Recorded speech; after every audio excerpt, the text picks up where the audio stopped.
이수빈이 손가락 3개를 번쩍 세우는 순간 사무실 공기가 분홍빛으로 물드는 듯 했습니다.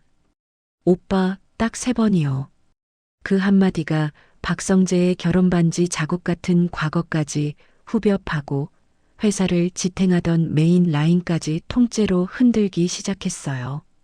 또 다른 사람들은 저 미친 베팅이 회사 판도를 갈아엎는다고 속삭였고, 또 다른 사람들은 이혼남이랑 막내 여동생? 이거 막장 드라마 아니야? 라며 수군거렸습니다. 사랑이냐, 원칙이냐, 아니면 둘 다 밟고 올라갈 것인가? 그날 3번의 약속은 두 사람을 향해 불이 켜진 분홍빛 신호탄이 되었습니다. 과연 이들의 사랑은 어떻게 될까요? 오늘의 드라마 시작하겠습니다. 시작 전 구독과 좋아요를 눌러주세요. 이수빈은 스스로도 놀랐어요. 프랜차이즈를 못 그만둔 이유가 끝내 박성재 때문이었다고 털어놓는 순간 마음이 먼저 알아챘거든요. 그런데 박성재는 단호했어요. 자신은 이혼남이고 무엇보다 이 지역의 막내 여동생인 이수빈을 가족 같은 동생으로만 본다고 못 박았죠. 이 얘기 또 하면 난 지역의 여동생으로도 못 본다라는 차가운 경고까지 덧붙였는데요. 이수빈은 물러서지 않았습니다. 마음이 향하는 쪽을 몸이 이미 알고 있었거든요. 회사 앞을 한참 맴돌다 결국 올라갔는데 부른 이유는 의외로 실용적이었어요. 신제품 최종 회의를 앞두고 20대 고객 의견이 급히 필요하다는 박성재의 부탁 때문이었습니다.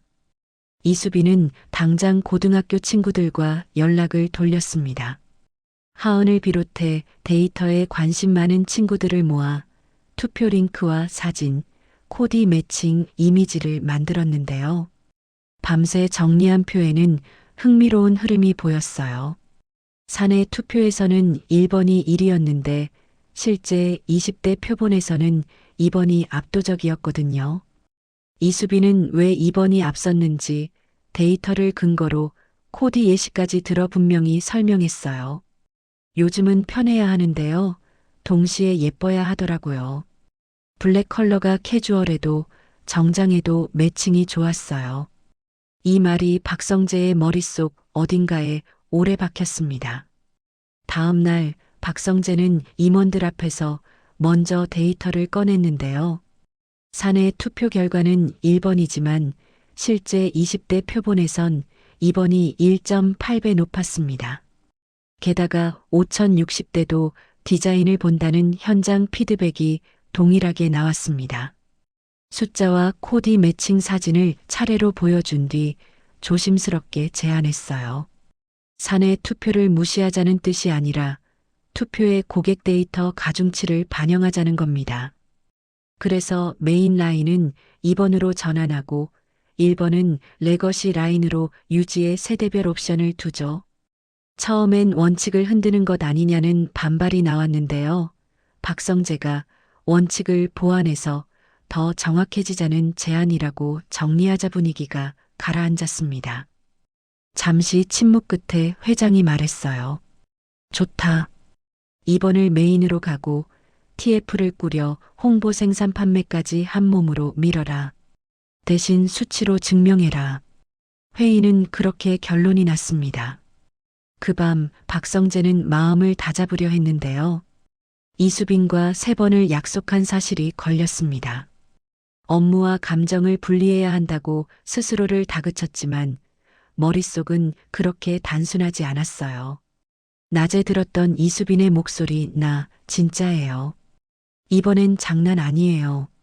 가 여운처럼 자꾸 돌아왔거든요. 첫 만남은 신제품 테스트 현장 동행으로 시작됐어요.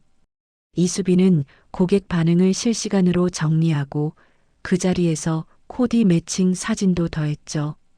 기대 이상으로 반응이 좋았고 특히 출근용 슬랙스와도 잘 맞는다는 의견이 계속 쌓였어요. 박성재는 몇 차례 고개를 끄덕이더니 선을 그었습니다.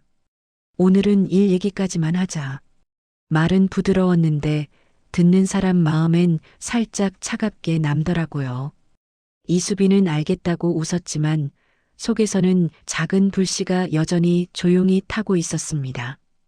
두 번째 만남을 앞두고 변수가 터졌습니다. 블랙원단의 공급선이 이유 없이 흔들렸고 가격은 오르고 납기는 미묘하게 늦춰졌어요.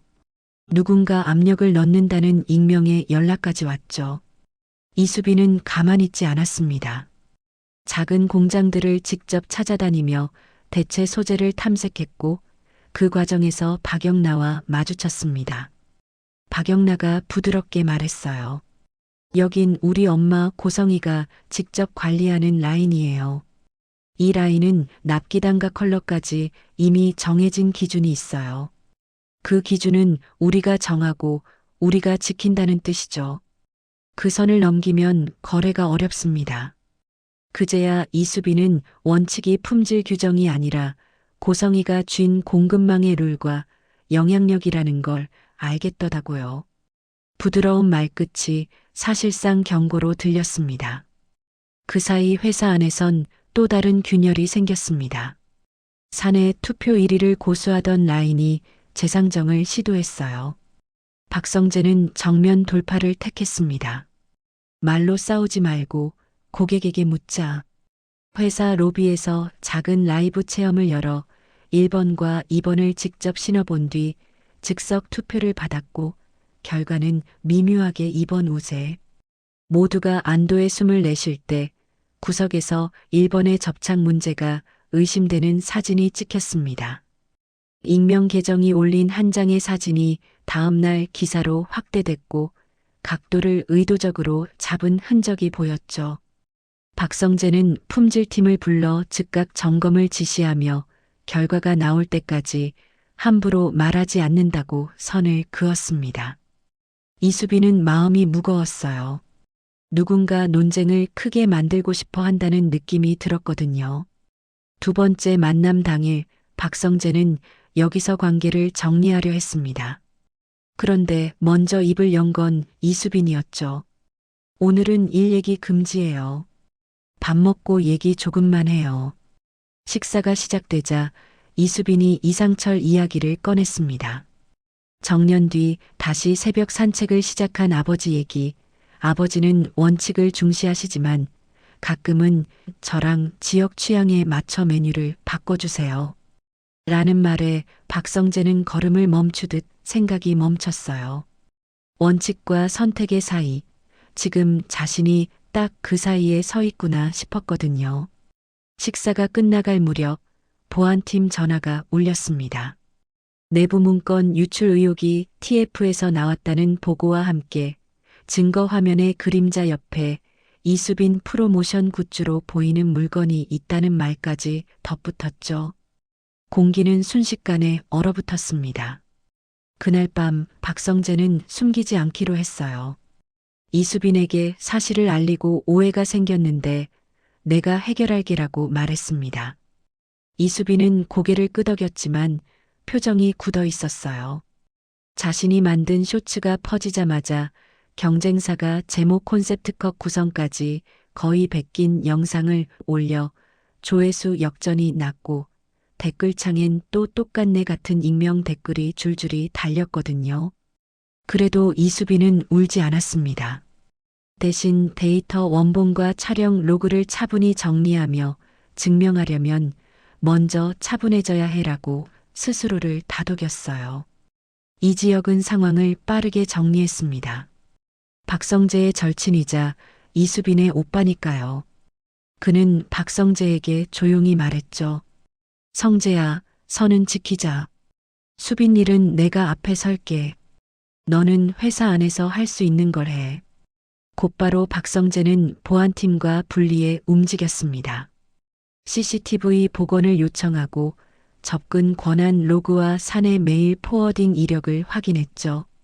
흐릿한 화면 속 누군가가 USB를 가방에 밀어넣는 장면, 손목에 오래된 상처처럼 보이는 울퉁불퉁한 자국, 어쩐지 이지환이 과거에 다쳤던 자리와 닮아 있었어요. 둘은 지금 당장 단정하지 말자고 합의했지만 마음 한쪽은 이미 복잡해졌습니다. 그 무렵 박성재의 과거도 문을 두드렸습니다. 전처가 회사 로비로 와 작은 USB를 내밀며 말했거든요. 여기 내가 꼭 봐야 할 메일. 파일에는 경쟁사와 내부 인사가 주고받은 메일들이 있었고 마지막 문장이 눈을 멈추게 했습니다. 메인 라인을 1번으로 되돌리면 약속한 지분들입니다. 함정일 수도 결정적 증거일 수도 있었죠. 박성재는 즉시 자료를 법무에 넘기고 회장에겐 판단까지 시간이 필요합니다라고만 보고했습니다. 성급한 결론으로 이수빈을 다시 다치게 하고 싶지 않았거든요. 세 번째 만남의 날이 다가왔습니다. 이수빈은 약속을 지켰고 오늘은 제 차례예요. 제가 묻고 오빠가 대답해 주세요. 라고 담담히 말했죠. 박성재는 회피하지 않았습니다. 나는 내가 좋다, 싫다가 아니라 내가 나 때문에 다칠까봐 무섭다. 그 말에 이수빈은 짧게 웃었어요. 그럼 같이 무서워해요. 바로 그때 익명 메시지가 도착합니다. 오늘 밤 로비 쇼윈도 광고를 봐라. 광고판은 이번 라인 영상이 돌고 있었는데 10초쯤 지나 내부 개발 일정 캡처가 1초 깜빡이듯 노출됐어요. 보안 경보가 울렸고 이수빈을 향하던 의심은 더 커졌습니다. 다음 날 오전 로비 광고는 원래대로 돌아왔고 이수빈의 쇼츠도 다시 오르기 시작했어요. 옷 5벌에 한 켤레라는 단순한 콘셉트에 사용자 댓글, 피드백을 붙여 시니어 MG 동시 매칭을 보여준 게 먹혔죠. 좋아요 수가 오르고 실구매 인증이 달리자 자동 추천을 타기 시작했고 상승세를 확인한 두 사람은 곧바로 역할을 나눴습니다. 이수빈이 또렷하게 말했어요. 무섭긴 한데요. 일주일 안에 제가 예약 판매 라이브랑 사용 후기 공개 검증을 맡을게요. 데이터로 증명하죠. 박성재가 바로 받았습니다. 좋아. 나는 내부 접속 로그 전수 조사랑 CCTV 추가 복원을 오늘부터 밀어붙일게. 둘 다 기한 안에 결과 내자. 곧 박영나가 정확한 조건을 적어 보냈습니다. 우리 쪽 블랙 원단은 MOQ 3만 켤레, 납기 6주, 색상 단독 사용 조항이 붙어 있어요.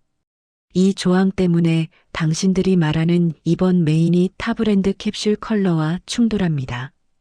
오늘 오후 고성이 어머니와 식사 자리에서 단독 조항 일부 해지와 납기 4주 단축 대신 단가 3% 인상을 논의하죠. 오셔서 계약을 바꿀 건지 말지 직접 결정하세요. 초대라기보다 공개합의 요구에 가까웠죠. 박성재는 이지혁에게 연락했습니다. 혁아, 이번엔 같이 가자. 계약 조건 문제라 가족과 회사가 동시에 얽혔어. 이지혁은 짧게 수락했어요. 좋아. 대신 수빈 마음은 내가 직접 묻겠다. 이제 싸움의 크기가 분명해졌습니다. 메인 라인 2번을 밀어붙인 선택은 단순한 제품 문제가 아니라 공급 계약과 의사결정 권한을 둘러싼 힘겨루기로 번졌어요. 이수빈은 약속대로 3번의 만남을 모두 채웠고 둘은 감정을 서두르기보다 역할을 나눠 책임지는 법을 배웠습니다. 그때 박성재가 솔직히 말했죠. 나는 아직도 무섭다. 그래도 수빈아, 무서운 채로 가보자. 이수빈이 웃으며 받았습니다. 좋아요. 저는 데이터로, 오빠는 증거로 밀어붙여요. 일도 사랑도 둘 다요. 결론은 아직 반만 나왔습니다. 이사회 유예 일주일 안에 전처가 건넨 USB가 진짜 내부 공모를 증명해 줄지, 박영나 고성희의 단독 색상 조항이 어떻게 바뀔지, 그리고 이지환의 손목 상처가 단순한 우연인지 단서인지가 판도를 가를 거예요. 문은 열려 있고 다음 선택이 누가 이 집의 원칙을 다시 쓰는지 결정하게 됩니다.